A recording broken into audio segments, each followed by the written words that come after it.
Dr. Marisa Richmond from MTSU is our guest tonight as we talk about Pride Month and the history of it and the way that it is celebrated. Thank you, Dr. Richmond, once again for being our guest tonight. My pleasure. Let's talk about social media, and it has changed the way we operate in just about every facet of life. I imagine that it has also changed the LGBTQ conversation, especially for kids growing up. Well, you know, they can talk to each other, they can find resources. I think it's easier now than ever before for them to find resources and to share information and say, hey, I found this site, I found this organization, they're meeting, they're doing this, they're doing that. And so it's an opportunity, again, for them to find a community and build a community of their own.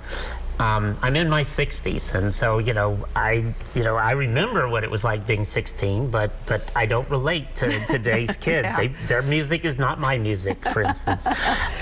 But it's important that they be able to find a resource and to come together and to share about what they're dealing with in today's world, because the world of the 2020s is different from the world I grew up in, and that's a good thing, actually.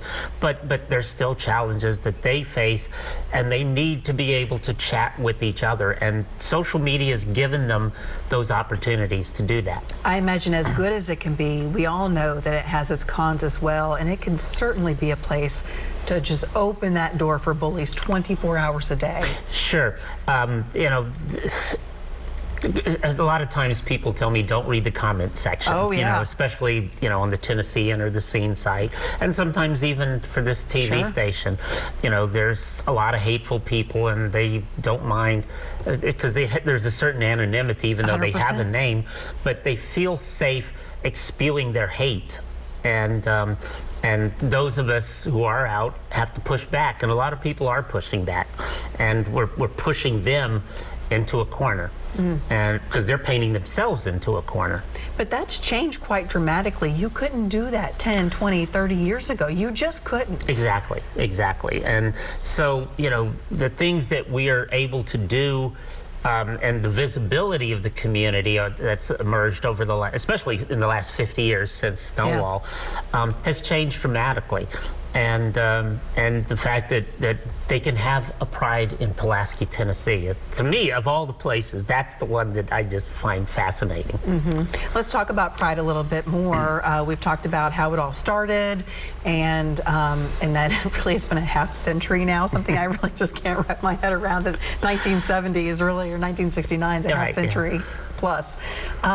Things have changed in the way that Pride has celebrated a bit. Can you kind of take us through that, put on your history professor cap? Well, when Chattanooga started their Pride, they were like hidden in a corner of one of the state parks. You had to go past the gate. They had to approve your entrance to get in, and so they were trying to create a safe space. But now, for instance, Chattanooga, like so many others, are smack in the middle of downtown. Many cities are having parades, and of course the parade here in Nashville is coming up on June 25th, right down Broadway. And it's been on Broadway, it's been on Church Street in the past. But the fact is that the community can be out in the middle of town and show off the colors, and I've seen over the years, the employees in many of the bars, they come out and they wave and they take pictures, and some of them even have rainbow flags and are waving the flags in support. And so, those sorts of things are important. And although they're still hateful protesters, they're marginalized. They're the ones who are becoming marginalized, and that's where they should be. And that's really been a turn. Yes, correct. Yeah, it used to be outnumbered the other way around. Yes. And really, when Pride started, it was more a form of protest than anything else. And now it's a little different. Exactly. Like I said, when coming out of the McCarthy era and through the harassment of the 60s that led to all these riots in several cities, we said, we're not going to put up with this anymore. Sort of enough is enough, just like we're seeing with the gun movement, the issue. And so people are tired of that and pushing back against that harassment. And so, we now have people from the LGBT community in the police department. and there's an LGBT liaison in Memphis and Nashville, maybe not everywhere, but you know, and the Human Relations Commission is doing trainings, diversity trainings, that covers a lot of categories, but that includes the LGBTQ community. And so it's a way of trying to keep making progress, to keep changing, to acknowledge that we haven't eliminated all of the problems, but we are trying to change the world, so that as we move into the second 50 years and, you know, towards the end of this first century of pride and protest, that by the time we get to, that would be 2069, 100 years, that perhaps, you know, the so-called LGBTQ agenda, equal rights for everybody, might actually be achieved. When you look at workforces around this area, companies around this area, clearly a lot of companies have made strides to educate their own workforce and demand equality among employees. Where do you think the biggest barriers still remain?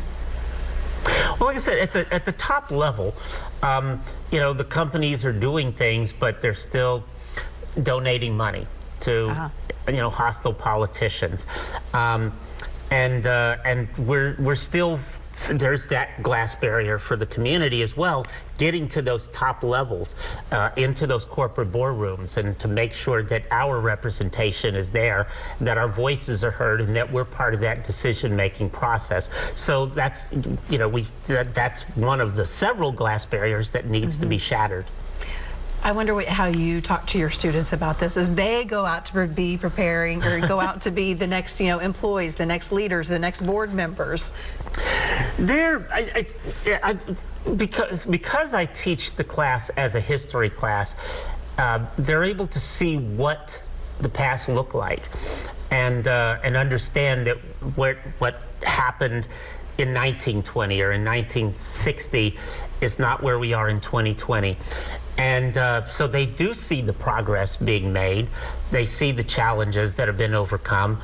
And I think they walk away feeling empowered in a way that you know, okay, now I've learned a little bit of my history. Maybe not every bit. It's hard to fit it all in just 15 weeks. There's a lot there. But I've learned a little bit. I feel educated, and I feel like I can walk out of here empowered, and I can move forward into that next phase of my life and can continue this progress. Because learning doesn't have to stop when you turn that tassel, right? No, exactly. I read all the time, and I don't pretend to know everything, and so I can't pretend to teach everything. Let's talk about the Pride Parade coming up in Nashville. You said June 25th? June 25th. I think it's at 11 a.m. It'll start right out here on 8th and Broadway in front of Hume Fogg. We're going to go down the hill to the riverfront. You haven't been here long enough, but that used to be the run when I was a kid for the Soapbox Derby. And your previous, he worked here, Dan Lobertini. Yes. He, I think, was one of the announcers. I would watch it on TV. But we're going down that hill to the riverfront, and everyone will move back up to Bicentennial Mall. I don't know exactly how many organizations have registered either a group or a float, which would be a truck or flatbed, you know, that they would decorate, and again, going right down Broadway, and celebrating who we are. And you said it's open to everybody. Everyone, yes. Yeah. The parade, you can just stand there on any corner, and the parade is open and free to everybody. To get into the festival, I think is $5, or they have like a 2-day pass for like $7 or something. But the parade itself is free. You have mentioned you're in your 60s, so a lot has changed when it comes to LGBTQ rights in your lifetime. So when you get to walk down Broadway, what are your feelings inside? A sense of excitement and pride, especially when I see younger people, especially for the first timers. For some people, this will be the very first time that they've been out there as who they are, to be able to show their colors, so to speak, to wave those flags. And when I see a first timer, I really get excited, because that's what it's all about. It's like giving you the space to be yourself and to express yourself. That's what all these fights are all about. Well, Dr. Richmond, thank you for coming in, sharing your expertise and your wisdom. We always appreciate it. Thank you. Been a good chat. I enjoyed it. Good. Fantastic. When we come back, I'll tell you what we have on tap for the rest of the week. Stay with us.